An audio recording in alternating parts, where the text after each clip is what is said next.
లూకాసు వార్త 24:19 చూస్తే యేసయ్య క్రియలో వాక్కులో శక్తి గల ప్రవక్త. ఈరోజు అందరూ ప్రపంచవ్యాప్తంగా ఈస్టర్ రిజరక్షన్ సండే పునరుద్ధానపు ఆదివారం జరుపుకుంటున్నారు. అయితే ఇక్కడున్న ప్రతి ఒక్కరూ నాతో సహా ప్రతి నరుడికి ప్రతి స్త్రీ పురుషులకి ఒక కోరిక ఉంది. నా జీవితం నేను కోల్పోయిన జీవితం, నేను కోల్పోయిన సంతోషం, నేను కోల్పోయిన సమాధానం, నేను కోల్పోయిన ఆరోగ్యం, నేను కోల్పోయిన ఐశ్వర్యం, నేను కోల్పోయిన చూడండి వయస్సు, నేను కోల్పోయిన చూడండి మన జీవితంలో కోల్పోయిన బంధాలు, సంబంధాలు, బాంధవ్యాలు, చూడండి దాంపత్య జీవితం, తల్లిదండ్రులతో, రక్తబంధులతో, ఆత్మబంధులతో కలిగిన సంతోషకరమైన దినాలు తిరిగి ఎవరైనా ఇస్తే చాలు అనుకుంటాం. ఇక్కడున్న ప్రతి నరుడికి తన జీవితంలో ఏముంటుందో తెలుసా? ఒక్క ఛాన్స్ మళ్ళీ రెండోసారి నాకు ఇస్తే బాగుండు. వివాహ విషయంలో అంటే నీ గతాన్ని మొత్తం చెరిపేసి ఫ్రెష్గా నీకు మరలా పెళ్లి చేస్తే, లేకపోతే గతాన్ని మొత్తం చెరిపేసి ఫ్రెష్గా నీకు జాబ్ ఇస్తే, లేకపోతే చదివిస్తే, యూనివర్సిటీలో చదివిస్తే, చిన్నప్పటి నుంచి నీ తల్లిదండ్రులు ఒక రాజు కుటుంబంలో మోషే గారిలాగా పెంచితే, అసలు నీ గతాన్ని మర్చిపోయి నువ్వు మరలా చిన్నప్పటి నుంచి అల్లారుముద్దుగా ఒక రాజు కుటుంబంలో రారాజుగా నువ్వు పెరిగితే, రారాణిగా పెరిగితే ఎవరికైనా ఉంటుందా? ఉండదు ఈ కోరిక. హల్లెలూయా. అందుకే చాలామంది అంటారు నా జీవితంలో చూడండి, యోబు అంటున్నాడు, నా కన్ను నన్ను చూసి నా కన్ను నన్ను చూడదు, నా కన్ను మేలు ఇంకెన్నటికి చూడదు, నన్ను చూసిన వారు కన్ను ఇంకెన్నటికి చూడదు. అంటే భూమి మీద ప్రతి నరుడికి ఒక ఆశ ఉంది. నా జీవితాన్ని తిరిగి రిస్టోర్ చేయగలిగితే, నా జీవితాన్ని తిరిగి పునరుద్ధరించగలిగితే ఎంతో మేలు అనుకుంటారు. అవునా కదా? చిన్నప్పుడే తల్లిదండ్రులు రిజెక్ట్ చేసినప్పుడు మరలా అదే తల్లిదండ్రులు దేవుడు నీకు ఇచ్చి, మరలా చిన్నప్పుడు నేను పుట్టించి, మరలా నీ కోల్పోయి నీకు తిరిగిస్తే, చాలామంది భర్త కోల్పోయిన వాళ్ళు ఉంటారు, మరలా నీ భర్తని నీకు ఇచ్చి, మరలా ఆ దాంపత్య జీవితాన్ని ఇచ్చి, అసలు నీకు ఎంత సంతోషం అనిపిస్తుంది తెలుసా?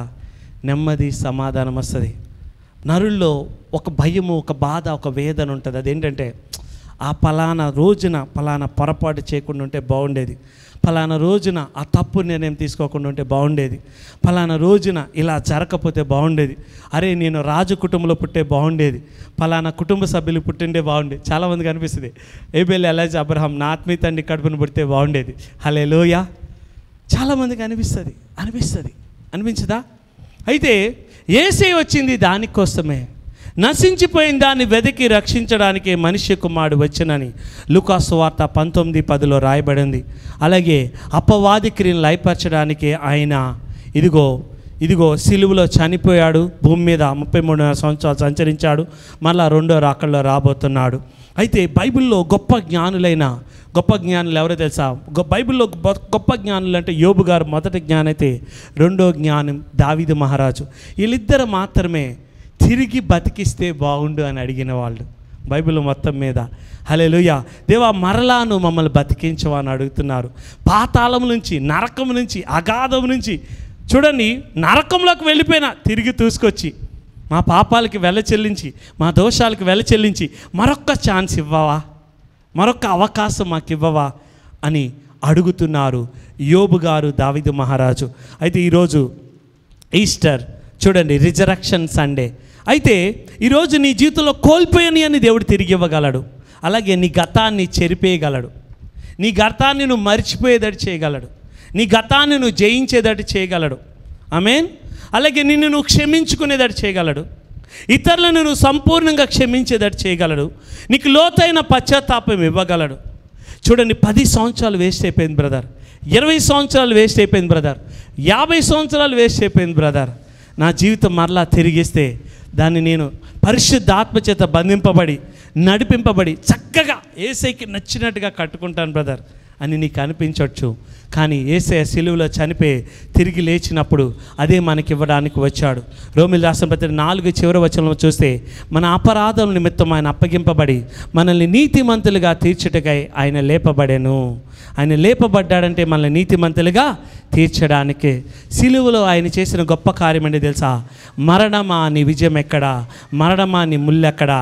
మరణపు ముళ్ళు పాపము, పాపముకున్న బలము ధర్మశాస్త్రం. అయితే ప్రభువైన యేసు క్రీస్తునందు మనకి నిత్య జీవము, అత్యధికమైన విజయం, ఆశీర్వాదం. ఆమేన్, హల్లెలూయా. అయితే ఈరోజు అందరు చెప్తారు, యేసయ్య ఆదివారం తెల్లవారున మరియా మగ్దలేని మరియా సొలోమి యేసయ్యకి చూడండి ఆ యొక్క సుగంధ ద్రవ్యాలు, ఆ లేపనాలు పుయ్యాలని యోహాను రాసిన సువార్తలో చూస్తే వాళ్ళు వెళ్తారు. వెళ్ళినప్పుడు సమాధి రాయి దొర్లింపబడి ఉంటుంది. మత్తయి, మార్కు, లూకా సువార్తల్లో చూస్తే చూడండి ఆ స్త్రీలందరూ కూడా మగ్దలేని మరియా సొలోమి, చూడండి జబదయ్య యొక్క తల్లి, ఇంకా అనేక మంది స్త్రీలు యేసయ్యకి ఆదివారం దినమున చూడండి ఆ లేపనాలు, ఆ సుగంధ ద్రవ్యాలు పుయ్యాలని వెళ్తారు. కానీ ఆ రాయి పొర్లింపబడి ఉంది. ఎందుకంటే ఒక దేవదూత వచ్చి దాన్ని పొర్లించింది. పొర్లించినప్పుడు ఈ స్త్రీలు భయపడ్డారు. భయపడినప్పుడు అక్కడ ఆ దేవదూత అంటుంది, ఇదిగో సజీవుడినైన వాడిని మీరు మృతుల్లో ఎలా వెతుకుతున్నారు? Why are you seeking the living among the dead? Amen అని అడుగుతున్నారు. అడిగి ఆయన ఇక్కడ లేడు, ఆయన సమాధిలో లేడు, ఆయన కుళ్ళ పెట్టలేదు, ఆయన చెప్పినట్టుగానే ఆయన లేచి ఉన్నాడు. ఆయన ఏది చెప్తే అది నీ జీవితంలో చేస్తాడు. ఆమేన్. ఈరోజు ఆయన ఏది చెప్పితే నీ జీవితంలో అది జరుగునుగాక. ఆమేన్. అయితే యేసయ్య సిలువలో మరణాన్ని జయించి, మరణపు బలం గలవాడిని, మరణము గుండా వెళ్ళి వాడిని జయించాడు. ఆమేన్. అలాగే పాప శరీరాకారంలో భూమి మీదకి వచ్చి పాపానికి శిక్ష విధించాడు. నీలో ఉన్న ఫియర్ని, గిల్ట్ని, కండమినేషన్, ఫీలింగ్ ఆఫ్ గిల్టీనెస్ని, డిప్రెషన్ని, డిసప్పాయింట్మెంట్ని సిలువలో జయించాడు. నువ్వు దాన్ని భరించడానికి వీలు లేదు. దేవుడు ఇప్పుడు ఏం చేయబోతున్నాడు తెలుసా? నీ జీవితాన్ని కంప్లీట్గా రిస్టోర్ చేసేసి చిన్న బిడ్డగా మరలా నేను పుట్టించి ప్రపంచ పునర్జన్మం అంటే 1000 ఏళ్ళ పరిపాలన మరలా నువ్వు పడతావు, మరలా నూతన మహిమలోకి వస్తావు. చూడండి మెల్కీజెదెకు క్రమం చొప్పున ఆ యేసయ్య స్వారూప్యం పరిపూర్ణ సంపూర్ణతలకు నువ్వు వస్తావు. నీ గతం భూమి మీద ఎవరికి గుర్తుండదు, నీకు కూడా గుర్తుండదు. మొత్తం చెరిపేస్తాడు. ప్రపంచాన్ని మరలా పుట్టిస్తాడు, దాంతోపాటు నిన్ను పుట్టిస్తాడు. అప్పుడు నీకు ఒక నూతన జీవితం, తల్లిదండ్రులు, రక్తబంధులు, ఆత్మబంధులు అన్నీ నీకు ఇచ్చేస్తాడు. అందు నిమిత్తం ఆయన వచ్చాడు. అందుకే కొత్త ఆకాశం, కొత్త భూమి ఇవ్వడానికి ఆయన వచ్చాడు. ఆమేన్. ఎందుకంటే అదే ఆకాశం నీకు కనపడదు, కొత్త ఆకాశం కనపడుతుంది. ఎందుకంటే నీ జీవితం అంతా నూతనంగా ఉంటుంది. కొత్త భూమిని ఇస్తాడు, పాత భూమి ఉండదు. నిన్ను బాధించిన భూమి, నిన్ను బాధించిన జాబు, నిన్ను బాధించిన పరిస్థితులు, నిన్ను బాధించిన ప్లేసు, నిన్ను బాధించిన జనాలు ఎవ్వరూ నీకు కనపడరు. అలాగే నిన్ను బాధించుకున్న నువ్వు నీకు కనపడవు. అదే పునరుద్ధరణుడైన యేసయ్య చేయబోతున్నాడు. ఆమేన్, ఆమేన్, హల్లెలూయా.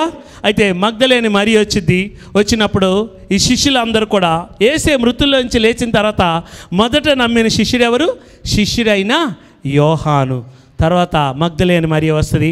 మగ్దలేని మరియ వచ్చి అక్కడ 2 దేవదూతలు ఉంటాయి. ఎందుకంటే ఆయన మందసం కాబట్టి ఆ మందసం మీద సిలువ రక్తం ప్రోక్షింపబడింది. కుడివైపున ఎడమవైపున మిఖాయేలు, గాబ్రియేలు దేవదూతలు అక్కడ ఉంటే అయ్యా యేసయ్యని ఎవరో ఎత్తుకుపోయారని చెప్పి మరీ అడుగుతుంది.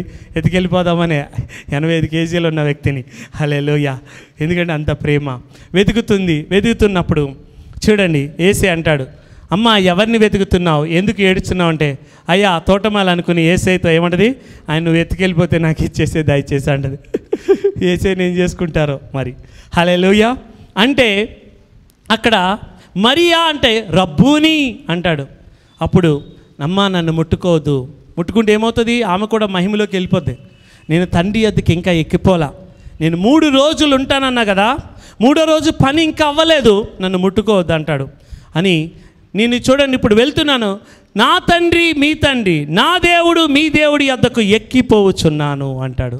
ఆమేన్, హల్లెలూయా. నేను భూమి మీద నుంచి పైకెత్తబడిన యెల్లా మీ అందరినీ నేను ఆకర్షించుకుంటాను. ఎలాగో తెలుసా? నా స్వారూప్యంలో, నా పోలికలో, నా పరిపూర్ణతలో, నా సంపూర్ణతలో. మనమందరం ఎత్తబడేటప్పుడు అందరూ యేసయ్యలాగానే ఉంటాం, యేసయ్య మహిమతో ఉంటాం. యేసయ్యలాగా మనకి గతం ఉండదు, వర్తమానం ఉండదు, భవిష్యత్తు ఉండదు. ఆది అంతం వంశావళి లేని వారిగా ఉంటాము. ఇది ఆయన పునరుద్ధరించాలని వచ్చాడు. పడిపోయిన చూడండి ఆదాము స్వారూప్యం ఇవ్వాలని రాలేదు. ఆదాము జీవించే ప్రాణి, యేసయ్య జీవింపచే ఆత్మ. ఆదాము అవ్వలు పండితిన వెంటనే ఏం జరిగింది? వాళ్ళు దిగంబరులు అయిపోయారు. కానీ యేసే శిలువలో చనిపోయి తిరిగి ఇచ్చిన తర్వాత మనకి మహిమా వస్త్రాలు ఇవ్వాల, మహిమా శరీరం ఇచ్చాడు. మనము దిగంబరులము కాదు, యేసే పోలికలోనే ఎవరికైనా కనపడతాం. ఎంతమందికి అర్థమవుతుంది? హల్లెలూయా. ఆదాము అవ్వలు చూసుకున్నప్పుడు వాళ్ళు పాపం చేసిన వాళ్ళు దిగంబరులు, కానీ నువ్వు పాపం చేసినా కూడా నువ్వు దిగంబరిగా కనపడవు. సిలువ రక్తం దానికి వెల చెల్లించింది. ఆమేన్, హల్లెలూయా. అయితే సంఘం ఎక్కడ ఫెయిల్ అయిపోయామంటే, మనము జీవితంలో యేసే కోల్పోయినవన్నీ తిరిగి, నేను నిన్నటి దినం ప్రార్థిస్తాను, నా గతాన్ని మొత్తం మర్చిపోయేటట్టుగా, మరలా నేను ఒక చిన్న బిడ్డగా పుట్టి, లేకపోతే మరలా నా జీవితంలో నూతన ఆరంభం, నా గతం మర్చిపోయి రీస్టార్ట్ చేసి, నేను పడిన దెబ్బలు, వేదనలు, శోధనలు, కలవరాలు అన్నీ మర్చిపోయి ఒక క్లీన్ అండ్ గ్రీన్ ఒక లైఫ్ స్టైల్తో యేసే నీలాగా పుట్టి, నీలాగా పెరిగి, నీలాగా ఎత్తబడే కృప నాకు ఇవ్వగలవంటే, నేను దాన్ని ఇవ్వడానికి ఈ భూమి మీదకి వచ్చాను, సంఘానికి చెప్పంటున్నాడు. ఆమేన్. అందుకే తండ్రి అయిన అబ్రహాము కడుపున ఎందుకు పుట్టాడు తెలుసా యేసయ్య? మృతులను సజీవులుగా చేయవాడు, లేని వాటిని ఉన్నవాడిగా పిలిచేవాడే మన యేసయ్య. ఆమేన్. ఈరోజు అందరూ చూడండి, తాను చెప్పినట్టు ఆయన లేచి ఉన్నాడు అని మంచి మంచి వాక్యాలు చెప్తారు. అయితే యేసే ఇచ్చింది, మనకి వచ్చింది ఆయన పునరుద్ధాన బలమే కాదు, అతి శ్రేష్టమైన పునరుద్ధాన బలం ఇవ్వడానికి వచ్చాడు. అందరూ చెప్తాం, అతి శ్రేష్టమైన పునరుద్ధానం అనండి. అంటే మరణం లేని పునరుద్ధానం, రోగం లేని పునరుద్ధానం, వ్యాధి లేని పునరుద్ధానం, నొప్పి లేని పునరుద్ధానం, ఈ భూలోకంలో ఉన్న శాపము పాపం పనిచేయని పునరుద్ధానం, అతి శ్రేష్టమైన పునరుద్ధానం అపోస్తలుడైన పౌల్లోను, పేతురులోను, యాకోబులోను, అందరిలోనూ ప్రత్యక్షమైంది. అంటే వయస్సు నీకు ఉండదు, వృద్ధాప్యం నీకు ఉండదు, ముసలితనం నీకు ఉండదు, తెల్ల జుట్టు నీకు రాదు, ఈ భూమి మీద నువ్వు కష్టపడవు, ఎప్పుడు కూడా ఆ సమీపింపరాని అమరత్వం నీలో ప్రత్యక్షమవుతుంది. అతి శ్రేష్టమైన పునరుద్ధానం ఇవ్వడానికే ఆయన సిలువకు ముందు 4 సార్లు మహిమపరచబడ్డాడంట. యేసే చనిపోయే ముందు ఒక బాప్తీసం తీసుకున్నాడు. బైబిల్లో చాలా బాప్తీసాలు ఉన్నాయి. నీటి బాప్తీసం ఉంది, పరిశుద్ధాత్మ బాప్తీసం ఉంది, అగ్ని బాప్తీసం ఉంది, వేరొక బాప్తీసం ఉంది, మృతులు కొరకై పునరుద్ధాన బాప్తీసం. ఈ బాప్తీసం ఇవ్వడానికి యేసే చనిపోయాడు. అందుకే యేసే అంటాడు, నేను ఇప్పుడు కలవరపడుతున్నాను, నేను ఇప్పుడు వేదన పడుతున్నాను. చూడండి, నేను ఈ బాప్తీసం తీసుకోవాలని వేదన పడుతున్నాను. ఏ బాప్తీసం? చనిపోయే బాప్తీసం. నేను చనిపోతే మృతులు కొరకైన పునరుద్ధాన బాప్తీసం వస్తుంది. నేను చనిపోయాను అనుకో, పాపానికి, రోగానికి, వ్యాధికి, వ్యసనానికి, ఆదాము చేసిన తిరుగుబాటుకి, ప్రతి దానికి నా మీద పాప శరీరాకారంలో తండ్రి నన్ను చేసి పాపానికి శిక్ష విధిస్తాడు. నేను చనిపోయి మృతుల్లోంచి ప్రథమ ఫలంగా లేచినప్పుడు పాతాళంలో, నరకంలోను, అగాధంలోను, పరదేశిలోను, పరలోకంలోను, మధ్యాకాశంలోను, భూలోకంలోను, ఈ 7 లోకాలను, సర్వశిష్యులోను ఉన్న ప్రతి పాపాన్ని కడిగేసి తుడిగేసి నేను అంత నా సారూప్యంలోనికి మార్చుకుంటాను. ఆ బాప్తీసం నిమిత్తం నేను చనిపోతున్నాను. అందుకంటే అన్నిటికంటే శక్తివంతమైన బాప్తీసమైన తెలుసా? మృతులు కొరకైన పునరుద్ధాన బాప్తీసం పొందువారు ఏమి చేతురు? అయితే ఏ విధము చేతనైనా మృతుల్లోంచి నాకు పునరుద్ధానం కలగాలని ఆయనను, ఆయన పునరుద్ధాన బలం ఎరుగు నిమిత్తం, ఆయన మరణంలో సమాన అనుభవం గలవాడినై దానికోసం నేను ప్రయాసపడుతున్నాను అంటాడు. ఎవరు? అపోస్తలుడైన పౌలు. నాకు ఇచ్చిన ఈ దర్శనాన్ని నిన్నటి దినం అనుకుంటా, ప్రభా ఈ దర్శనం మా డాడీయే చేయలేకపోయాడు, మా డాడీ వల్ల అవ్వట్లేదు, ఆ మరణం పాదాల కిందకి రావడం నేను చేయలేను ప్రభా, ఈ దర్శనం నా వల్ల అయితే కాదు, నేను ఈ దర్శనంతో పోరాడుతున్నాను, ఈ దర్శనం వల్ల అపవాది నన్ను టార్గెట్ చేసి నరకం చూపించి 2 సార్లు చంపాలని చూంది, ఆటోమేటిక్గా మరణాన్ని రుచి చూశాను, నేను ఈ దర్శనం నా వల్ల అవ్వదు ప్రభా అంటే దేవుడు ఏమన్నా తెలుసా? అది నీలో నెరవేర్చి ప్రత్యక్షమైపోయింది. నువ్వు దిగులు చెడకు, భయపడకు. ఆ మృతుల కొరకైన పునరుద్ధాన బాప్తీసం ఎలా పొందుకోవాలో నాకు చెప్పు ప్రభా నేను అడుగుతున్నాను. హల్లెలూయా. మృతుల కొరకైన పునరుద్ధాన బాప్తీసం పొందుకున్న వారు ఏం చేస్తారు తెలుసా? మృతులైన తన వారిని బతికించుకుంటారు, తన వారి శవములు సజీవములు అవుతాయి. మంటిలో ఉన్న వాళ్ళారా మేల్కొని ఉత్సహించుడి. హల్లెలూయా. అంటే నీ వారిని తిరిగి తీసుకోవడమే కాదు, నీ జీవితాన్ని మొత్తం నువ్వు తిరిగి రిస్టోర్ చేసుకోగలుగుతావు. నీ గతాన్ని మర్చిపోతావు, నీ గతాన్ని జయించుకుంటావు. ఇది నీకు జీవితంలో జరగాలి. రోజు చెమటోచి కష్టపడడం అనేది ఉండదు. ఇది నీ జీవితంలో ఆదాము ఏమైనా చెమటొచ్చాడా? చెమటొచ్చి కష్టపడాల. నీళ్ళు ఇటు రమ్మంటే నీళ్ళు వచ్చినాయి, ఫ్రూట్స్ పోయి కాయలు కాయమంటే కాసినాయి. ప్రతిదీ ఆదాము పలికితే జరిగింది. ఎప్పుడైతే ఆదాము తినకూడని పండు తినేశాడో ఇంకా సేద్యం చేయడం, నాగలి దున్నడం మొదలెట్టాడు. హల్లెలూయా! ఎంతమందికి అర్థమవుతుంది?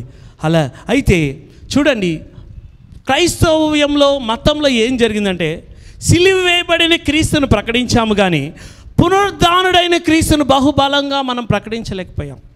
సంఘం చేసిన పెద్ద తప్పదే. పునరుద్ధానుడైన క్రీస్తుని అపోస్తలులు బహుబలంగా ప్రకటించారు. నువ్వు ఏది ప్రకటిస్తావో అదే నువ్వు ఏది గురిపెట్టి చూస్తావో అదే నువ్వు అయిపోతావు. నువ్వు ఏది తలంచుతావో అదే నువ్వు అయిపోతావు. నువ్వు ఏది ఆలోచిస్తావో అదే నువ్వు అయిపోతావు. నువ్వు ఏది మాట్లాడుతావో అదే నువ్వు అయిపోతావు. అందుకే be careful what you are thinking.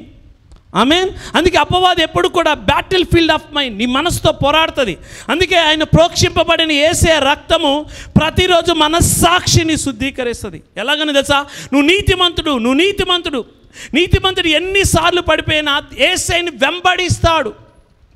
నువ్వు ఎన్నిసార్లు పడిపోయినా దేవుడికి లెక్కలేదు. నువ్వు వెంబడిస్తున్నావా లేదా? శిష్యులు ఎన్నిసార్లు అయినా పడిపోయారు కానీ యేసయ్యని వెంబడించారు. ఇక్కడ పేతురు గారు ఇస్కరియోతు యూదా ఒకలేమో యేసయ్యని అమ్మేశారు, ఇంకొకలేమో యేసయ్యని నువ్వెవరో నాకు తెలియదు అన్నారు. కానీ ఇద్దరికి దేవుడు అవకాశం ఇవ్వడానికి చూశాడు. కానీ పేతురు పశ్చాత్తాపడినందుకు పేతురు జీవితాన్ని కంప్లీట్గా మార్చేశాడు దేవుడు. అలాగే నువ్వు ఎన్నిసార్లు పడిపోయినా యేసయ్యని పరిపూర్ణంగా సంపూర్ణంగా సీరియస్గా వెంబడించినప్పుడు నీ మనస్సాక్షిని ప్రతిరోజు ఆయన పరిశుద్ధపరిచి శుద్ధీకరించి ఆయన పోలిక స్వారూప్యం పరిపూర్ణ సంపూర్ణతలో ఇచ్చిస్తాడు. ఆమేన్. అందుకే తాను చెప్పినట్టే ఆయన ఇక్కడ లేడు, తాను చెప్పినట్టే ఆయన లేచి ఉన్నాడు. ఆమేన్. ఇదిగో ఆయన యొక్క సమాధిని చూడమంటున్నారు. ఆమేన్. హల్లెలూయా. అయితే ఆయన తిరిగి లేవడం వల్ల నీకు లాభం ఏంటి? మన అపరాధముల చేత ఆయన చనిపోయాడు. ఇప్పుడు మనల్ని నీతిమంతులుగా తీర్చడానికి, మనల్ని జ్ఞానవంతులుగా తీర్చడానికి, మనల్ని పరిశుద్ధులుగా తీర్చడానికి, మనల్ని రాజైన యాజకులుగా దేవుని సొత్తుగా తీర్చడానికి ఆయన తిరిగి లేచాడు. ఆయన తిరిగి లేచాడంటే సమాప్తమైంది. ఆమేన్. ఎంతమంది నీ జీవితంలో నువ్వు కోల్పోయినవన్నీ తిరిగి పొందుకోవాలనుకుంటున్నారు? నీ గతాన్ని మర్చిపోవాలనుకుంటున్నారు? వీలైతే నీ జీవితాన్ని మొత్తాన్ని మార్చేసుకోవాలని ఎంతమంది అనుకుంటున్నారు? అయితే దేవుడు అవకాశం ఇప్పుడు ఇవ్వబోతున్నాడు. నీ జీవితాన్ని దేవుడు మార్చేయబోతున్నాడు. చూడండి, లాజరస్ తిరిగి లేచిన తర్వాత లాజరస్కి గతం గుర్తులేదు. ఎందుకంటే పునరుద్ధానుడై తిరిగి లేచాడు. ఎందుకంటే పరలోక మహిమను చూశాడు. అప్పుడు భూమి మీద అతని గతాన్ని దేవుడు చెరిపేశాడు. అపోస్తలుడైన పౌలు 3 ఆకాశాన్ని తీసుకెళ్ళిన తర్వాత అతని గతాన్ని మర్చిపోయాడంట. హల్లెలూయా. అలాగే దేవుడిని నువ్వు దర్శించినప్పుడు నీ గతాన్ని నువ్వు మర్చిపోతావు. ఎందుకంటే ఆ గతాన్ని నీ మైండ్లోంచి తుడిచేస్తాడు. మీకు తెలుసా, నేను రెగ్యులర్గా పరలోకానికి వెళ్తాను. పరలోకానికి వెళ్ళినప్పుడు చనిపోయిన వాళ్ళని కొంతమందిని కలుస్తానమాట. కలిసినప్పుడు నేను వెళ్ళినప్పుడు వాళ్ళ పక్కనే నాతో వచ్చే మికాయల్ దూత గారు ఉంటారు. నేను వెళ్ళినప్పుడు నా దూత నేను వెళ్తుంటాం. కొన్నిసార్లు అంటే భూమి మీద కొంతమంది బాధపడుతుంటే, ఇప్పుడు చనిపోయిన వాళ్ళు ఉంటారు కదా, ఎవరో వాళ్ళ ఫాదర్ మదర్ చనిపోతే ఈ చనిపోయిన వాళ్ళకి భూమి మీద చనిపోయిన తర్వాత పగ కానీ ద్వేషం కానీ ఉండవు. భూమి మీద చనిపోయిన తర్వాత ఏ నరుడికి ప్రేమ ఉండదు, ద్వేషం ఉండదు. అసలు భూమి మీద ఏ పాలు పందులు ఉండవు. అయితే ఈ భూమి మీద చనిపోయిన తర్వాత, తల్లిదండ్రులు చనిపోయిన తర్వాత ఈ కిందలో ఏడుస్తూ బాధపడతారు. ఆ పైన వాళ్ళు ఏమో అక్కడికి వెళ్ళిన తర్వాత అసలు వాళ్ళకి భూమి మీద ప్రయాణమే గుర్తుండదు, అసలు ఏముండదు, తుడిచేస్తాడు దేవుడు. అయితే కొన్నిసార్లు నేనేం చేస్తానంటే దేవుని ఆత్మతో దేవుని దూతలతో వెళ్ళినప్పుడు మా మదర్ ఎలా ఉన్నారని కొంతమంది అడుగుతారు. సో అడిగినప్పుడు నేను దానికోసం వెళ్తూ ఉంటాను. అప్పుడప్పుడు వెళ్ళినప్పుడు వాళ్ళతో పరలోకానికి వెళ్ళినప్పుడు వాళ్ళు నా ముందు నుంచి వెళ్ళినా గుర్తుపట్టకపోతే దూత ఆపి ఇక్కడ ఒక ముద్ర ఉంటుంది అనమాట. ఆ ముద్రని టచ్ చేస్తుంది కానీ అయ్యా నువ్వెందుకు ఇక్కడికి వచ్చావు అని అడుగుతారు. అంటే సెకండ్స్లో ఉంటుంది. మీ అమ్మాయి ఇక్కడ బాధపడుతుంది, గాయపడుతుంది అంటే నేను ఇక్కడ మంచిగా ఉన్నానని చెప్పు, దేవుడు నేను కోల్పోయిని అని తిరిగి ఇచ్చాడని చెప్పు, నా చిన్న నాటి నుంచి ఇప్పుడు వరకు నేను అడిగిన వాటికంటే ఊహించి వాటికంటే అన్నింటినీ నేను తృప్తిపరచబడానని మా అమ్మాయి చెప్పవా కొంచెం అని చెప్తారు వాళ్ళు. ఇట్లాంటివి నేను ఎన్నో తీసుకొచ్చా. అక్కడికి వెళ్ళిన తర్వాత నీకు భూమి మీద అస్సలు పాలు పొందులు ఉండవు. ఇట్లాంటి చాలామందితో ఆ చనిపోయిన వాళ్ళతో ఆ మాట్లాడే అవకాశం దేవుడు. ఎందుకంటే నేను చీకటి గదుల్లో కూడా ప్రీచ్ చేస్తాను. 7 లోకాల్లో 7 ఖండాల్లో 7 సంఘాల్లో ప్రీచ్ చేస్తాను. నాకు ప్రీచింగ్ ఇక్కడే కాదు, 24 మంది పెద్దలకు కూడా ప్రీచ్ చేస్తూ ఉంటాను అప్పుడప్పుడు. హల్లెలూయా. దేవుడు అదొక ధన్యత, అది ఒక వరం. దావీదు మహారాజు గారు ప్రీచ్ చేసేవాళ్ళు. నా బోధకుల కంటే నాకు ఎక్కువ జ్ఞానం ఇచ్చామంటాడు దావీదు మహారాజు. ఇచ్చినందుకు ఆయన ఉప్పొంగిపోలా, దేవుడు కృప అనుకున్నాడు. అందుకే ఆయన కుళ్ళ పెట్టలేదు. కానీ దావీదు మహారాజుకు అనుగ్రహించిన చూడండి కృపను మీకు అనుగ్రహిస్తానంటున్నాడు.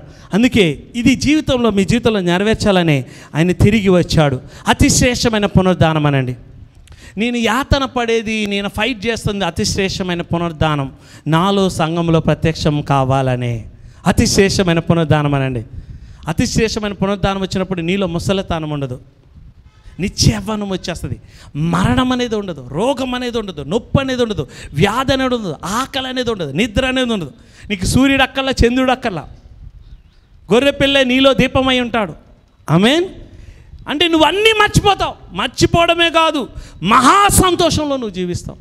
అందుకే మీ సంతోషం పరిపూర్ణమట్టు మీరు నన్ను అడగండి అంటున్నాడు. ఆమేన్. వెళ్ళిపోదాం వాక్యంలోకి మనం. హల్లెలూయా. దావీదు మనకి కృప కనిగించినట్టు చూడండి. అపోస్తుల కార్యములు 13:34 చదవమ్మా. దేవుడు ఇది మనకి తిరిగిస్తానంటున్నాడు. అపోస్తుల కార్యములు 13:34. అతి శ్రేష్టమైన పునరుద్ధానం అనండి. ఈ అతి శ్రేష్టమైన పునరుద్ధానము, ఈ పునరుద్ధానపు బాప్తీసను పొందుకోవాలని ప్రభు ఆశపడుతున్నాడు. ఆమేన్. దీనికోసం నువ్వు యుద్ధం చేయి. మరణం నీ పాదాల కిందకు వస్తుంది.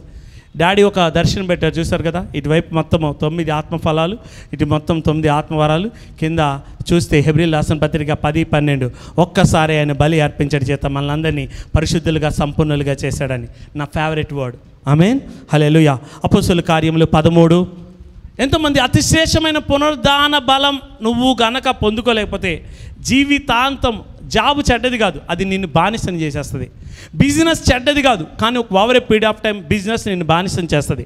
వివాహం చెడ్డది కాదు, కానీ వివాహంలో నువ్వు బానిస అయిపోతావు. బాధ్యతల కంటే భారాలు ఎక్కువైపోతాయి, నీకు తట్టుకోలేవు. అందుకే నీ జీవితంలో నువ్వు కోల్పోయినా అని నీకు తిరిగి ఇవ్వాలని ప్రపంచ పునర్జన్మను దేవుడు చేయబోతున్నాడు. ప్రపంచ పునర్జన్మందు మీరు 12 సింహాసనాల మీద ఇజ్రాయేల్ యొక్క 12 గోత్రాలకి ఏం చేస్తారు? తీర్పు తీరుస్తారు. పేతురుతో అన్నాడు, ఓ పేతురు, నా శ్రమల్లో నా శోధనలో మీరే నాకు ఉన్నారు కాబట్టి నా తండ్రి నాకు రాజ్యాన్ని నియమించినప్పుడు ప్రపంచ పునర్జన్మం జరుగుతుంది. ఈ ప్రపంచాన్ని కొత్త ఆకాశంగా, కొత్త భూమిగా నేను సృజిస్తాను. అది నా ద్వారా కాదు, మీ ద్వారా. దేవుని కుమారుల ప్రత్యక్షత కోసం సుషి యావత్తు తేరి చూస్తుంది. చూడండి, అది ఎవరో ఒక్కరిలో ప్రత్యక్షమైందా? అందరిలోనూ ప్రత్యక్షమైపోతుంది. ఆమేన్. అది నీ ద్వారా ప్రత్యక్షంగా, దాని విషయమై నేను యాతన పడుతున్నాను. ఆమేన్. భూమి మీద ఉన్న ఈ గుడారం తీసేయాలని కాదు, కానీ చేతి పనితో చేయని ఒక గుడారం ఉంది. ఆ పునరుద్ధాన బలము కలిగిన, మహిమ కలిగిన ఆ మహిమ శరీరాన్ని ఈ మత్స్యమైన శరీరం మీద నేను ధరింప చేయాలని కోరుకుంటున్నాను. అది ఆదాము యొక్క పాపం చేసినప్పుడు వచ్చిన దిగంబరమైన శరీరం కాదు, అది మహిమ శరీరం. అది వచ్చినప్పుడు ప్రపంచంలో భూరాజులు అందరూ వచ్చి నాకు కావాలని అడుగుతారు. దేవుడు అది ఇవ్వాలని ఆశపడుతున్నాడు. అపోస్తుల కార్యములు 13:34 చదవమ్మా. మరియు 33 నుంచి చదువు తల్లి. యేసును లేపి 33 ఎక్కడన్నా ఒక్కసారి.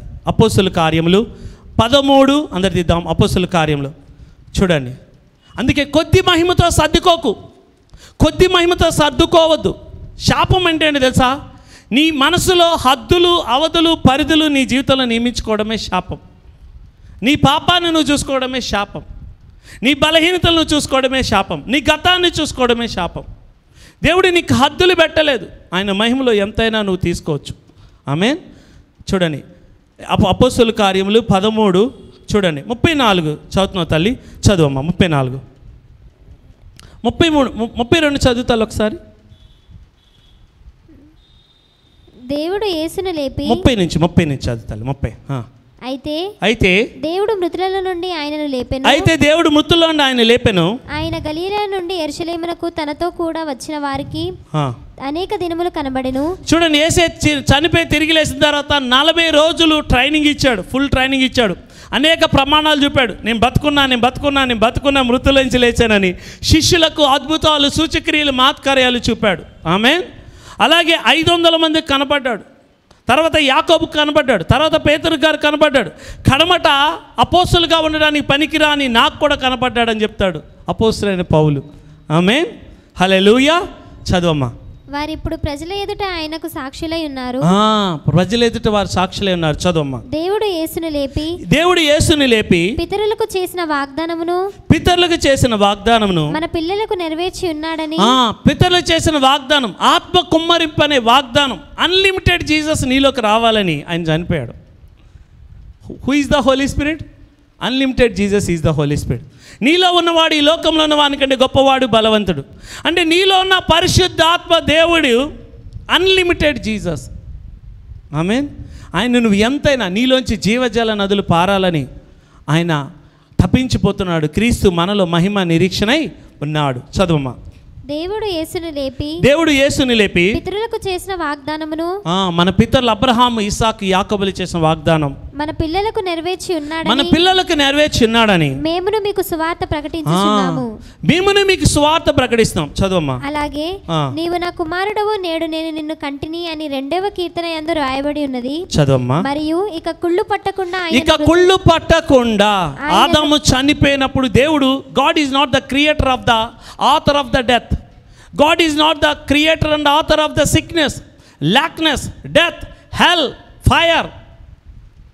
దేవుడు నరకానికి, మరణానికి, రోగానికి, శ్రమకి, బాధకి కర్త కాదు. సాతానుగాడు వాటికి కర్త. వాడు కూడా ఒక కాపరి, వాడు కూడా ఒక కుమ్మరి. వాడు ఒక కాపరి కాదు, వాడు ఒక కుమ్మరి. నరకాన్ని సృజించింది వాడే. నేను చూడండి గూగుల్ మీట్లో 3 దినాలు యేసు ఏం చేశాడో చెప్పాను. అలాగే యేసే చనిపోయినప్పుడు మహాభూకంపం కలిగింది. ఆ మహాభూకంపంలో ఏం చేశాడు? పాతాళాన్ని, నరకాన్ని, అగాధాన్ని ఖాళీ చేశాడు. ఆమేన్. 2వ భూకంపం కలిగింది. ఎప్పుడో తెలుసా? యేసే సమాధి బొర్లించినప్పుడు భూకంపం వచ్చింది. ఆ 2వ భూకంపంలో ఏం జరిగింది తెలుసా?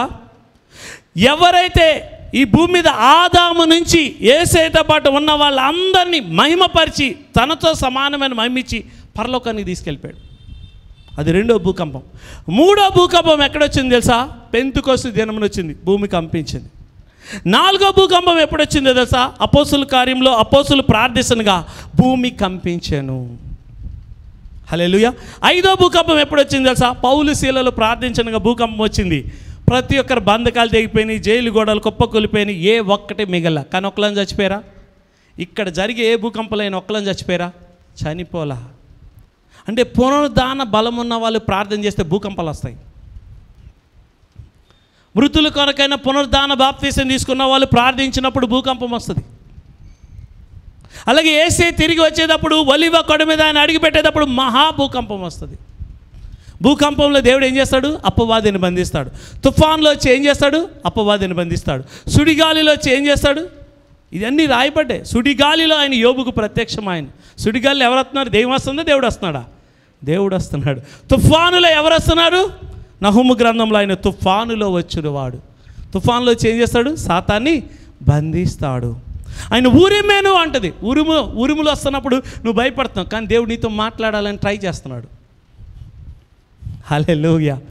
మీకు తెలుసా, వర్షం స్టార్ట్ అయితే నేను ప్రేయర్లో ఉంటాను. వర్షం వచ్చిందా నేను అస్సలు ప్రేయర్లోంచి లేగను.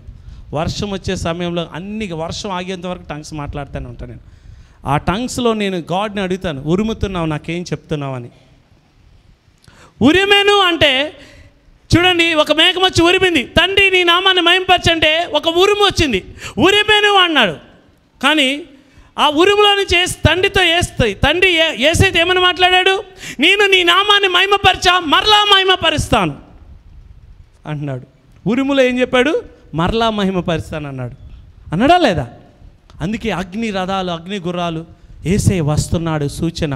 అగ్ని రథాల్లో ఆయన సంచరిస్తాడు. ఆమేన్. చదువమ్మా. మరియు ఇక కుళ్ళ పెట్టకుండా ఆయన మృతుల నుండి లేపుటను బట్టి దావీదుకు అనుగ్రహించిన పవిత్ర వరములు మీకు అనుగ్రహిస్తానంటున్నాడు. అంటే దావీదు మహారాజుకి ఒక పవిత్రమైన వరం ఉంది. ఏ పవిత్రమైన తెలుసా? మరలా తిరిగి లేపుతావా? మరలా బతికిస్తావా? మరలా నీ జీవితాన్ని రిస్టోర్ చేస్తావా? మరలా నీలాగా నన్ను చేస్తావా అని అడుగుతున్నాడు. దేవుడిని మృతులను సజీవులుగా చేసే, లేని వాటిని ఉన్నవాడిగా పిలిచే దేవుడిని లోతుగా తెలుసుకున్నాడు దావీదు మహారాజు. అందుకే దావీదు మహారాజుకున్న పవిత్రమైన the sure mercies of David I will give you. అంటే యేసే మృతుల్లోంచి తిరిగి లేచిన తర్వాత ఆయన ఆరోహణమైనప్పుడు చెరను చెరగబడిపోయినప్పుడు తిరిగి వచ్చేటప్పుడు ఆయన షూర్ మెర్సీస్ ఆఫ్ డేవిడ్నే మనకిచ్చాడు. అంటే దావీదుకి ఇచ్చిన కృపావరాన్ని నీకు ఇస్తాను అంటున్నాడు యేసే. అందుకే ఆయన మృతుల్లోంచి తిరిగి ఆయన ఆరోహణమైనప్పుడు మనుషులకి ఏమి ఇచ్చాడంట? ఈవులు వరాలు ఇచ్చాడంట. ఎఫెసీయులకు రాసిన పత్రిక, నామంకి ఇలా చూడకండి, మీకు తెలుసు. ఆమేన్. ఎఫెసీయులకు రాసిన పత్రిక, హల్లెలూయా. ఆ రిఫరెన్స్ అన్న చెప్తాను ఆగండి మీకు. హల్లెలూయా. అందుకే యేసే చనిపోయి తిరిగి లేసిన తర్వాత ఫలాలు ఇచ్చాడా, వరాలు ఇచ్చాడా? వరాలు. వరాల్లో కూడా ఒకే ఒక్క వరం ఇచ్చారు. I will give you a sure mercies of David. దావీదులాగా నన్ను అడగండి, నేను ఇస్తానంటున్నాడు. ఆమేన్. హల్లెలూయా. అందుకే ఎఫెసీయులకు రాసిన పత్రికలో మీరు చూస్తే చూడండి, నేను ముగిస్తున్నాను. ఎఫెసీయులకు రాసిన పత్రిక చూడండి 4:8 అయితే చూడండి, అయితే ఆయన ఆరోహణమైనప్పుడు చెరను చెరగా పట్టుకుని పోయి మనుషులకు ఈవులను అనుగ్రహించాను, మనుషులకు ఈవులను అనుగ్రహించాను. ఆమేన్. ఈరోజు నిన్ను చూస్తే ఒక బలహీనుడిగా కనపడతావు, లేకపోతే నిన్ను నువ్వు చూసుకుంటే ఒక చేతగాని వాడిగా కనిపిస్తావు. నిన్ను నువ్వు చూసుకుంటే కొన్నిసార్లు పాపాత్ముడిగా కనిపిస్తావు. కొన్నిసార్లు నిన్ను చూసుకుంటే నువ్వు ఎందుకు పనికిరానోడిగా కనిపిస్తావు. కానీ దేవుడికి నువ్వు ఎలా కనిపిస్తావు తెలుసా? చెరను చెరగా పట్టుకుని పోయి మనుషులకి ఈవిలిచ్చే పునరుద్ధానుడైన క్రీస్తులాగా కనిపిస్తావు. మిమ్మల్ని చెరలో పెట్టిన వాడిని చెరలో పెట్టి మిమ్మల్ని బాధించి వాడిని ఏలేవాడుగా దేవుడు చూస్తున్నాడు. విధింపబడిన తీర్పుని వాళ్ళ మీదకి నడిపించే 2 అంచుల గల ఖడ్గం కలిగిన బైబిల్ కలిగిన ఒక యోధుడుగా, పరాక్రమ బలాఢ్యుడిగా చూస్తున్నాడు. కానీ నిన్ను నువ్వు ఎలా చూసుకుంటున్నావు? బలహీనుడిగా చూసుకుంటున్నావు, వీక్ పర్సన్గా చూసుకుంటున్నావు. నాకు కూడా చాలాసార్లు అనిపిస్తుంది, సర్వీస్కి ముందు వస్తే, ప్రభా నేను బలహీనంగా ఉంటాను, ఇప్పుడు నా బలం ప్రత్యక్షమవుతుంది అంటాడు. నువ్వెప్పుడు బలహీనుడు అప్పుడే బలవంతుడివి. నీ బలహీనతలో నా యొక్క పునరుద్ధాన బలం పరిపూర్ణంగా ప్రత్యక్షమవుతుంది. నా కృప నీకు చాలు. ఆమేన్. అందుకే ఆయన చనిపోయి తిరిగి లేసినప్పుడే పునరుద్ధాన వరము కలిగిన వరాలను ఇస్తున్నాడు. పునరుద్ధానపు అభిషేకం కలిగిన వరాలు, 9 ఆత్మవరాలే కాదు, అనేక వరాలను ఇస్తాడు. మృతులను లేపే బాప్తీసం ఇస్తున్నాడు, మృతులను లేపే అభిషేకం నీకు ఇస్తున్నాడు. ఆమేన్. చదువమ్మా మరలా అపొస్తలుల కార్యంలోకి వచ్చే తల్లి. చూడండి, దావీదుకు అనుగ్రహించిన పవిత్రమైన వరం మీకు అనుగ్రహించును, అవి నమ్మకములై ఉన్నవి, అవి ష్యూర్, అవి అడుగు అంటున్నాడు. అందరూ అడుగుదాం, దేవా దావీదు మహారాజుకు అనుగ్రహించిన కృపావరములను నాకు దయచే. The sure mercies of David, the sure నిశ్చయమైన దావీదుకి చెప్పిన కృపావరాలు నీకు ఇస్తానంటున్నాడు. ఆమేన్. హల్లెలూయా. చదువమ్మ తర్వాత. కాబట్టి వేరొక కీర్తన యందు నీ పరిశుద్ధిని కుళ్ళుపట్టనీయవని చెప్పి మీ పరిశుద్ధిని కుళ్ళుపెట్టనీయవని చెప్పుచున్నాడు. దావీదు దేవుని సంకల్పము చెప్పున తన తరము వారికి సేవ చేసి. చూడండి, అపొస్తలుల కార్యములు 13:37 చదువుతున్నారు. 36, 37 చదువమ్మా. సేవ చేసి నిద్రించి తన పితరుల యొద్దకు చేర్చబడి కుళ్ళిపోయాను. దావీదు మహారాజు కుళ్ళిపోయాడు గాని దేవుడు లేపినవాడు కుళ్ళు పట్టలేదు. దేవుడు లేపినవాడు కుళ్ళు పట్టలేదు. ఆమేన్. అందుకే కీర్తనలు 116వ కీర్తనలో మీరు చూస్తే, యెహోవా నా శ్వాస భాగమా, యెహోవా నా పానీయ భాగమా, నువ్వే నా భాగము, నువ్వే నా ఆస్తి, నువ్వే నా స్వాస్యము భూమి మీద. మనోహరమైన స్థలములో పాలు నాకు ప్రాప్తించను, శ్రేష్టమైన స్వాస్యం నాకు కలిగెను. నేను యెహోవా మీద నా గురి నిలిపి ఉన్నాను, ఆయన నా కుడిపాసన కూర్చున్నాడు, నేను కదల్చబడను. ఆమేన్ అంటున్నాడు. అని ఏమన్నాడు? నీ పరిశుద్ధిని కుళ్ళపెట్టనీయవు, జీవ మార్గములను నాకు బోధించున్నావు, నీ సన్నిధిలో నాకు సంపూర్ణ సంతోషం, నిత్య సుఖములు కలిగితాయి అంటున్నాడు. అంటే నువ్వు నన్ను కుళ్ళిపెట్టనీయవు. చూడండి, భూమి మీద ప్రతి నరుడి అంతం మరణమే, ప్రతి ఒక్క నరుడి శరీరం కుళ్ళిపోతుంది. అందుకే ఎజికేల్ గ్రంథం 36లో వాళ్ళు ఏమన్నారు తెలుసా?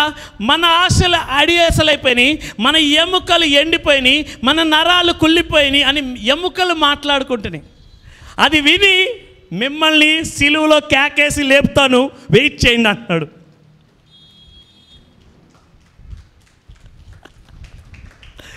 యేసే సమాధులు లేపినప్పుడు ఎజికేలు ప్రవచించిన ప్రవచనం ప్రకారం వాళ్ళని అగాధం నుంచి తీసుకుని వాళ్ళ ఎముకలు మాంసం నరాలు ఇచ్చి వాళ్ళని తీసుకుని వెళ్ళిపోయారు. 6,03,500 మంది.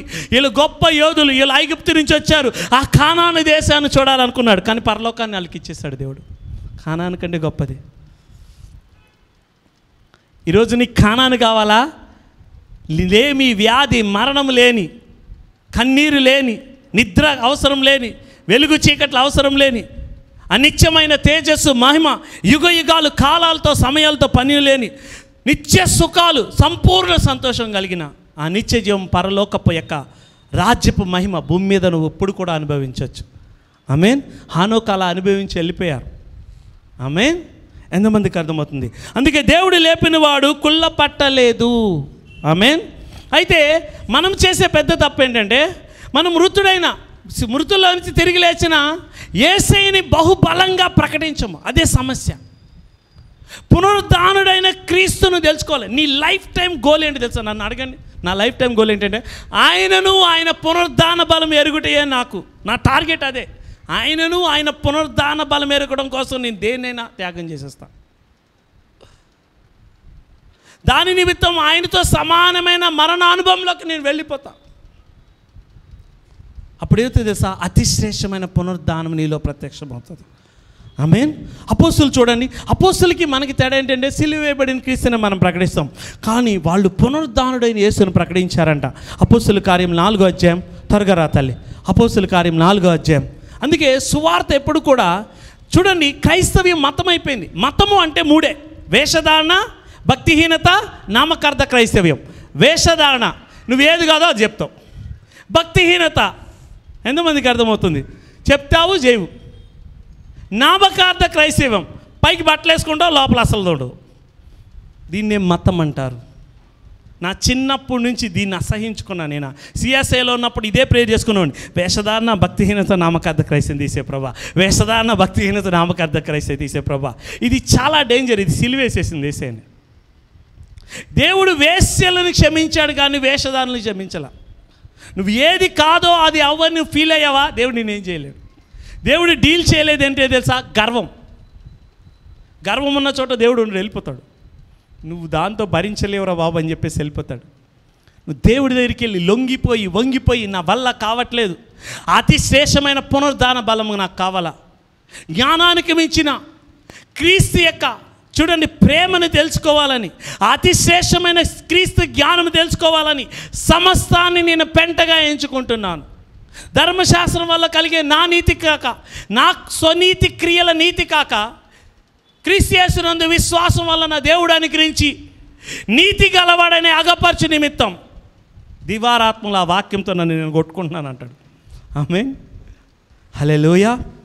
చాలామంది అనుకుంటారు, అబ్బా దేవుడు నాకు అనుకున్న భర్తని ఇచ్చేశాడు, సుక్కలు కనపడతాయి. దేవుడు నాకు అనుకున్న భార్య ఇచ్చేశారు, దేవుడు నాకు అనుకున్న జాబ్ ఇచ్చేసావు.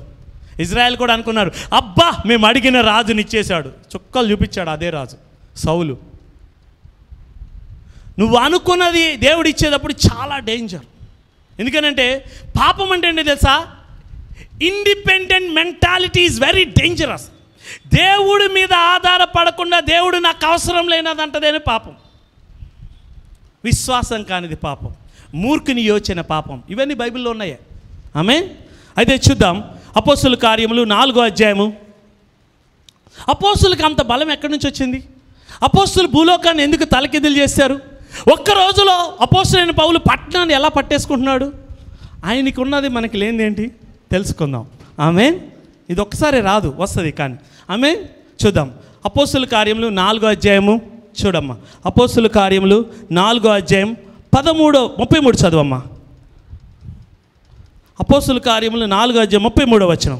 ఇదియు కాక అపోస్తులు బహుబలముగా ప్రభువైన యేసు పునరుద్ధానము గురించి సాక్ష్యమిచ్చిరి. ఎలా సాక్ష్యమిచ్చారంట? బహుబలంగా, ఖండితంగా, దృఢంగా, నిశ్చయముగా, యథార్థంగా, శ్రద్ధగా, జ్ఞానముతో, చూడండి శ్రద్ధతో, పూర్ణ హృదయంతో, పూర్ణ మనసుతో, పూర్ణాత్మతో, బహుబలంగా యేసుక్రీస్తు యొక్క పునరుద్ధానమును ప్రకటించారంట. మీరు చూడండి, పరిశుద్ధాత్మ దేవుడు ఎందుకు ఈ కాలంలో సంఘం మీదకి బలంగా రావట్లేదు తెలుసా? ఏది చెప్పాలో అది చెప్పట్లేదు కాబట్టి. కొన్నేళ్ళు కుటుంబానికి వెళ్ళాడు అపోస్తులైన పేతురు గారు. అపోస్తుల కార్యం 10వ అధ్యాయంలో మీరు ధ్యానించండి.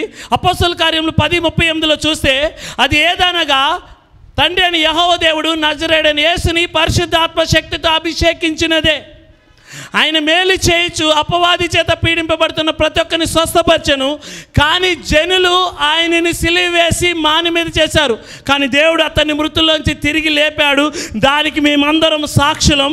ఆయన అందరికీ అగపడలేదు. ఆయనతో తిని తాగి ఆయన నమ్మిన వారు మాకు మాత్రమే ఆయన అగపరుచుకున్నాడు. ఆయన సూచనలు మాత్కార్యాలు మాకు మాత్రమే బయలుపరిచాడు అని చెప్పే అర్థంగానే కొన్నేళ్ళు కుటుంబం మీదకి ఆత్మ వచ్చేసింది. యేసు యొక్క పునరుద్ధానం ఎప్పుడు చెప్తావో ఆత్మబలం బలంగా దిగి వస్తుంది. ఆత్మబలం ఎందుకు రావట్లా? రా రా రా అంటే అది రావట్లా. ఎందుకు రావట్లా? ఆత్మాభిషేకం. నువ్వు ఎవరి గురించి చెప్పాలో వాళ్ళ గురించి చెప్పట్లా. ఓ కొరింథీయులారా, వాక్చాతుర్యంతోనూ కల్పనాశక్తి మాటలతోనూ పిచ్చ పిచ్చ కథలతోనూ మీ దగ్గరికి రాలా. సిలువ వేయబడిన క్రీస్తుని, పునరుద్ధానుడైన క్రీస్తుని తప్ప మీ మధ్య నేను ఏది మాట్లాడను. ఎంతమందికి అర్థమవుతుంది? నువ్వు నోరు తెరిస్తే సిలువ వేయబడిన క్రీస్తు, బహుబలముగా పునరుద్ధానుడైన క్రీస్తును ప్రకటించాలా. ఎంతమందికి అర్థమవుతుంది? ఎంతమందికి అర్థమవుతుంది? మీరు చూడండి, అపోస్తలుడైన పౌలు ఎక్కడికి వెళ్ళినా, అపోస్తలుల కార్యములు 24 కానీ అపోస్తలులు కానీ 26 కానీ మీరు తీసుకుంటే, ఓ ఫెలిక్స్, ఓ ఘనత వహించిన న్యాయాధిపైన ఫెలిక్స్, నేను ఈ మహాసభ ముందు విమర్శింపబడుతున్నా. దానికి దేని గురించో తెలుసా? మృతుల పునరుద్ధానం గురించి. మన అందరము, నా కోరికలు, మీ కోరికలు, చచ్చిపోయిన వాళ్ళ కోరికలు అన్నీ దేవుడు తీర్చడానికి యేసయ్యను మృతుల్లోంచి మొదట తిరిగి లేపాడు. ఇప్పుడు మనల్ని తిరిగి లేపుతాడు. మనం కోల్పోయిన తిరిగిస్తాడు. ఆయన మహిమలో మనల్ని చేరుస్తాడని ఈ పునరుద్ధానం గురించి, మృతుల పునరుద్ధానం గురించి తప్ప నేను దేని గురించి విమర్శింపబడట్లా. ఓ అగ్రిప్పరాజా, నీకోటి చెప్పాలనుకుంటున్నా. ఈ మహాసభ ముందు నన్ను ఎందుకు పెట్టే తెలుసా? మృతుల పునరుద్ధానం గురించి మాట్లాడుతున్నాను కాబట్టి. చనిపోయిన వారి గురించి, ఓ దెస్సలోనికీయులారా, మీరు టెన్షన్ పడకండి, మీరు బాధపడకండి. యేసయ్యను మృతుల్లో చనిపోయి మృతుల్లోంచి లేపి తండ్రి కుడిపాసను కూర్చోబెట్టుకున్న తండ్రిని యెహోవా దేవుడు కడబోర ఊదగానే, మనమందరం ఎత్తబడంగాని కడబోర ఊదబడినప్పుడు పెద్ద భూకంపం వస్తుంది. సమాధుల్లో ఉన్న వారందరూ లేవనెత్తబడతారు. వాళ్ళతో పాటు మనం మేఘంలో కొనిపోబడతాం. వాళ్ళు మనం యేసయ్యలాగా ఉంటాం. మృతుల పునరుద్ధానం, బైబిల్ మొత్తం కూడా మృతుల పునరుద్ధానం గురించి రాయబడింది. అందుకే టోటల్ రిస్టోరేషన్ ఆఫ్ లైఫ్. దేవుడు నువ్వు కోల్పోయింది. నేను అడిగాను, దేవా అసలు నా జీవితం మరలా స్టార్ట్ చేయాలనుకుంటున్నారు రీఫ్రెష్ కంటే. అది ఈజీ నాన్న అంటున్నాడు దేవుడు. అది నాకు ఈజీ, నేను వచ్చింది అందుకే.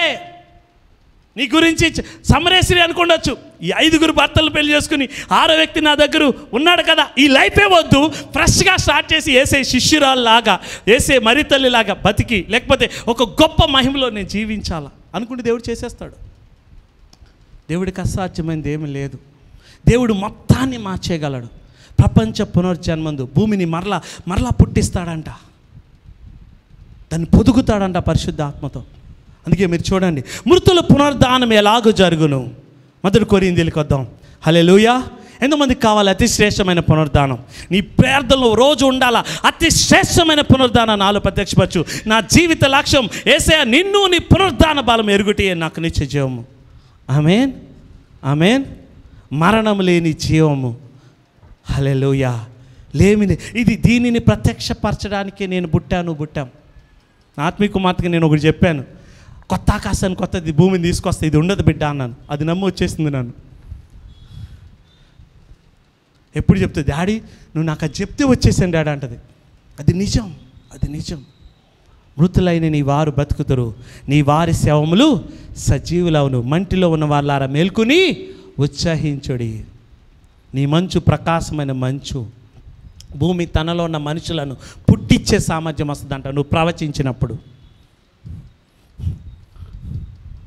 యెషయా గ్రంథం 26లో మీరు చూడండి, ఈ ప్రవచనాలు ఉంటాయి. హల్లెలూయా, హల్లెలూయా. చూద్దాం 1 కొరింథీయులు. ఓకే, నీకు ఇప్పుడు 1,00,000 రూపాయలు శాలరీ, ఇదంతా ఓకే. ఇది నిన్ను బంధకాల నుంచి, ఇది శాశ్వతమైన విడుదల కాదు. శాశ్వతమైన విడుదల కోసం ఒక ఫైట్ చేయి లైఫ్లో. పోతే పోయింది జీవితం, అవునా కదా? పోతే ఏమైంది? ఒక తరం బాగుపడుతుంది, ఒక దేశం బాగుపడుతుంది, ఒక సృష్టి బాగుపడుతుంది. వదిలేద్దాం ఈ ప్రాణం. ఒకటి చేద్దాం, ఒక యుద్ధం ఉంటే ఉంటుంది, లేతే లేదు. అటువంటి యుద్ధం చేయాలా? ఆమె సెటిల్ అయిపోవాలా, ఫ్యామిలీస్ తరతరాలు సెటిల్ అయిపోయేదట్టు ఒక యుద్ధం చేద్దాం. ఆమె అందుకే ప్రాణం పెట్టినట్టుగా ప్రేమించాలి యేసయ్యని. ఆమెలే హల్లెలూయా. మొదటి కొరింథీయులు 15వ అధ్యాయం చూడండి. మొదటి కొరింథీయులు 15వ అధ్యాయం 42వ వచనం. యేసయ్య దానికి ముందు చూడండి, యేసయ్య తనకు ఉపదేశించిన ఉపదేశం చెప్తున్నాడు. నేను చదువుతాను ఫాస్ట్గా. మొదటి కొరింథీయులు 15వ అధ్యాయం 3వ వచనం. నాకు ఇయ్యబడిన ఉపదేశం మొదట మీకు అప్పగించి తిని, నాకు ఒక సువార్త ఇచ్చాడు దేవుడు, అది మీకు అప్పగించా. అదేంటంటే చూడండి, లేఖనం ప్రకారం క్రీస్తు మన పాపం నిమిత్తం మృతి పొందెను, లేఖనాల ప్రకారం యేసయ్య చచ్చిపోయాడు, సమాధి చేయబడ్డాడు, లేఖనాల ప్రకారం 3వ దినం తిరిగి లేపబడ్డాడు. దీని గురించి తప్ప నేను దేని గురించి మాట్లాడతాను. నేను ఎక్కడికి వెళ్ళినా కూడా లేఖనాల ప్రకారం యేసయ్య చనిపోయాడు, సమాధి చేయబడ్డాడు, మృతులంచి తిరిగి లేచాడు, మహిమతో ప్రత్యక్షమవుతున్నాడు. ఇదే నేను ఎక్కడికి వెళ్ళి చెప్పినా, ఇంక వేరేది మాట్లాడట్లా. It's all about Jesus, it's all about Christ.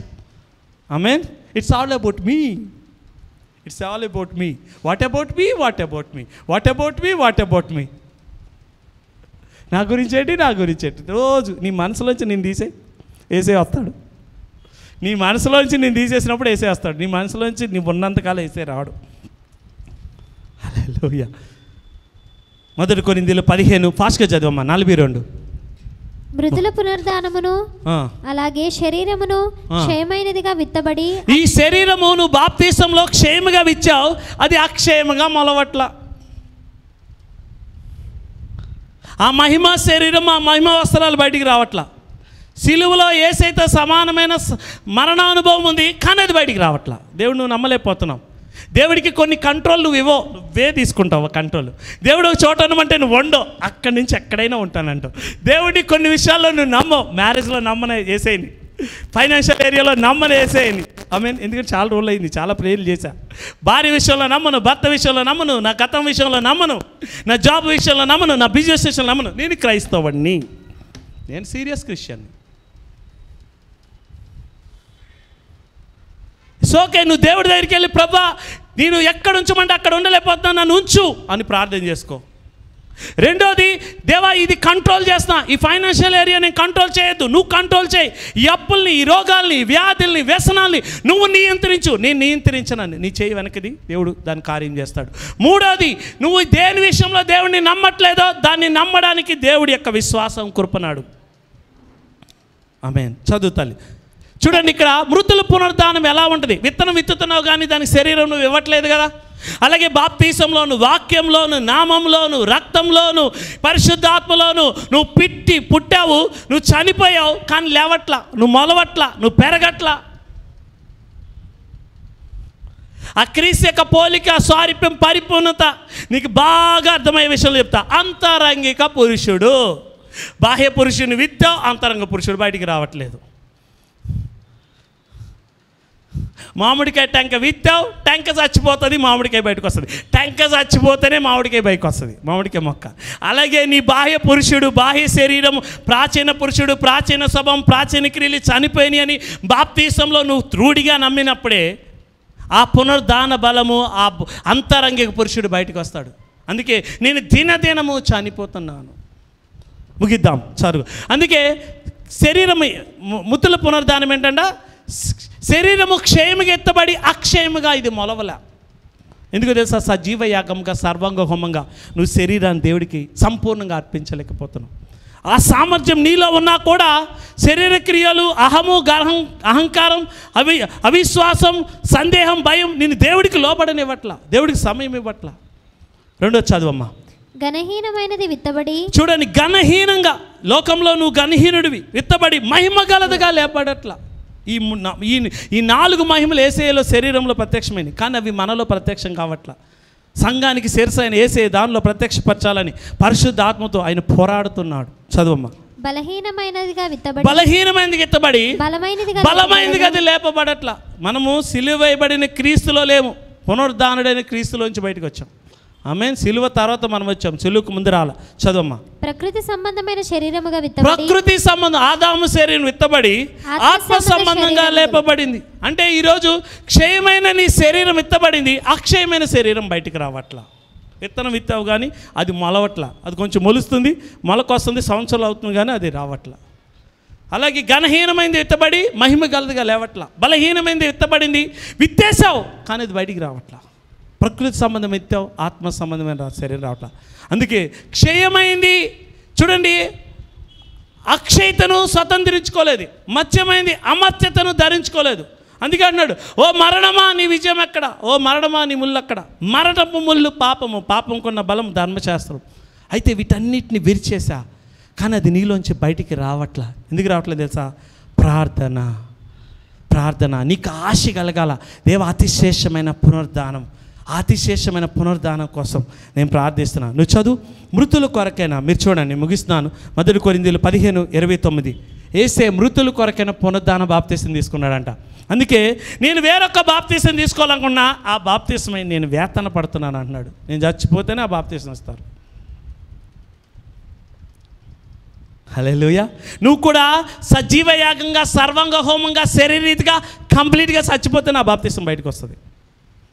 ఆమేన్. చదువమ్మా. 15 చదువమ్మా. 15:9 చదువమ్మా. 1 కొరింథీయులు 15:29. ఇట్లు కాని ఎడల మృతుల కొరకే బాప్తిసము పొందు వారేమి చేతురు? మృతుల కొరకే ఒక బాప్తిసం ఉందంట. ఆ బాప్తిసం తీసుకున్న వాళ్ళు ఏం చేస్తారు అంటున్నాడు.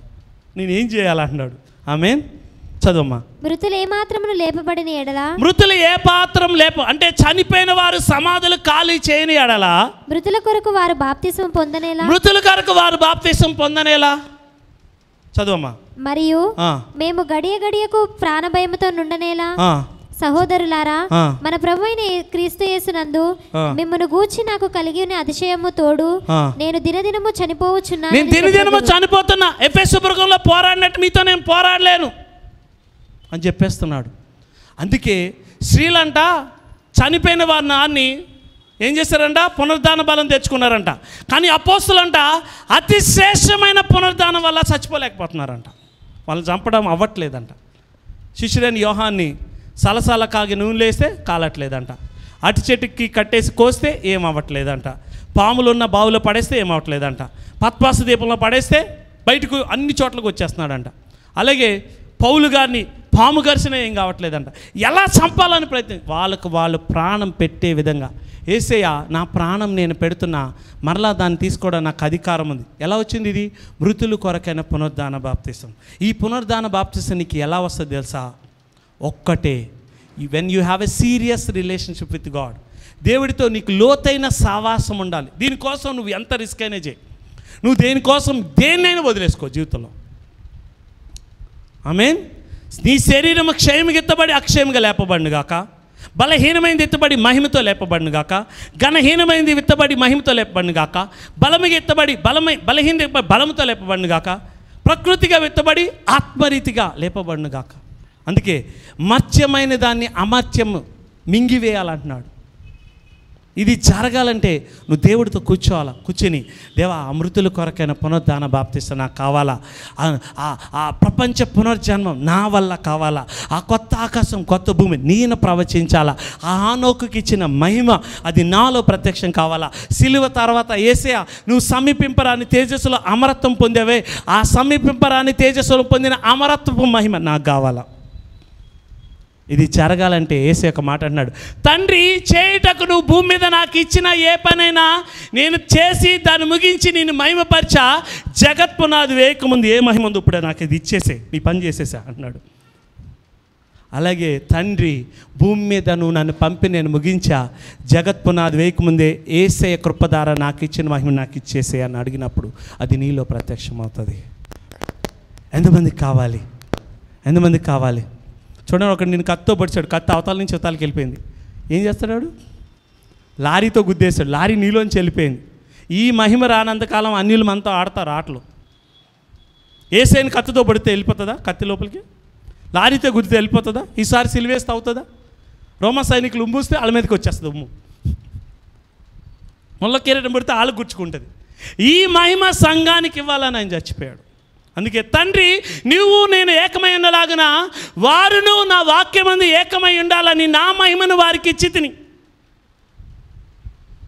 ఏ మహిమ? సిలువ తర్వాత మహిమ, అక్షయమైన మహిమ, మహిమ కలిగిన మహిమ, తర్వాత బలమైన మహిమ, ఆత్మ బలము కలిగిన శరీరపు మహిమ. ఈ మహిమ నీలో ప్రత్యక్షం కానంత బానిస బతుకుతావు. నేను ఒక్కటే అనుకున్నా, తేల్చుకుంటే కంప్లీట్ డెలివరెన్సు, కంప్లీట్ విడుదల. అంతేగాని అరకొరక ఆశీర్వాదాలు, అరకొరక మహిమలు, అరకొరక అసలు వద్దు. దేవుడు దాన్ని ఇవ్వడానికి రాలా. ఎంతమందికి ఇది కావాలి? ఇది ఇవ్వాలంటే దేవుడు కృప పొందుకొని ప్రార్థన చేస్తే చాలు. నువ్వు ఒకటే, తండ్రి నీ పని నేను చేస్తా అంటంగానే దేవుడు ఒక చిన్న పని చెప్తాడు. మరి తల్లి ఏసే నేనేం చేయలేదు, నీ గర్భం ఇస్తే చాలన్న. గర్భం ఇచ్చింది, ఆ మహిమలోకి వెళ్ళిపోయింది. అరిమేత యోసేపు నేనేం చేయాలన్నాడు, నీ సమాధి ఒకటి ఇవ్వు అన్నాడు. ఆయన సమాధిస్తంగా నా పని అయిపోయింది. శిష్యుడైన యోహాను వచ్చి నేనేం చేయాలన్నాడు, నా రొమ్మును ఆనుకో అన్నాడు. ఆనుకుంటే పని అయిపోయింది. ఆమేన్, హల్లెలూయా. పేతురు అన్నాడు, నన్ను వెంబడించన్నాడు. అపోస్తలుడైన పౌలు నా పునరుద్ధానం గురించి సాక్ష్యం ఇమ్మన్నాడు. నువ్వు కూడా దేవుడి దగ్గరికి వెళ్ళి నేనేం చేయాలా, ఆ మహిమ జగత్ పునాది వేయకముందే క్రీస్తులో తండ్రి వద్ద నా మహిమ నేను పొందుకోవాలంటే ఏం చేయాలని అడుగు. అప్పుడు భూలోకాన్ని తలకిందులు చేసేస్తాం. దేవుడు అటు కృప నీకు అనుగ్రహించను గాక. ఆమేన్. అది రావాలంటే దీన్ని ధ్యానించాలా. యేసయ్య సిలువ ముందు వెళ్తున్నప్పుడు అందరు బలహీన అనుకున్నాడు. ఆయన చనిపోయి తిరిగిలేసి తండ్రి కుడిపాసన కూర్చున్నాడు. అలాగే ఈరోజు నేను బలహీనలు అనుకుంటారు. కొన్ని రోజులకి యుగ యుగాలు భూలోకానేలే రాజ్యాధికారం పొందుకున్న రారాజుగా సింహాసనాల మీద నువ్వు కూర్చుంటావు. నువ్వు బలహీనుడు కాదు, నువ్వు బలవంతుడు. ఎక్కడ అవమానం పొందు అక్కడ రెట్టింపుగా అంత నీకు ఇస్తాడు. ఈరోజు ఈస్టర్ రోజున ఒక్కటే, నెవర్ గివ్ అప్. మళ్ళా బైబిల్ చదువు, మరలా ప్రార్థన చేయి. ఎందుకంటే తెలుసా, నువ్వు ఎన్నిసార్లు పడిపోయిన పర్లా, కానీ ఆయన వెంబడించు. పేతుల్లాగా ఆ మహిమ నీలోంచి బయటకు వస్తుంది. దేవుడు అట్టు కృప నీకు దయచేయను గాక. ఆమేన్. God bless you.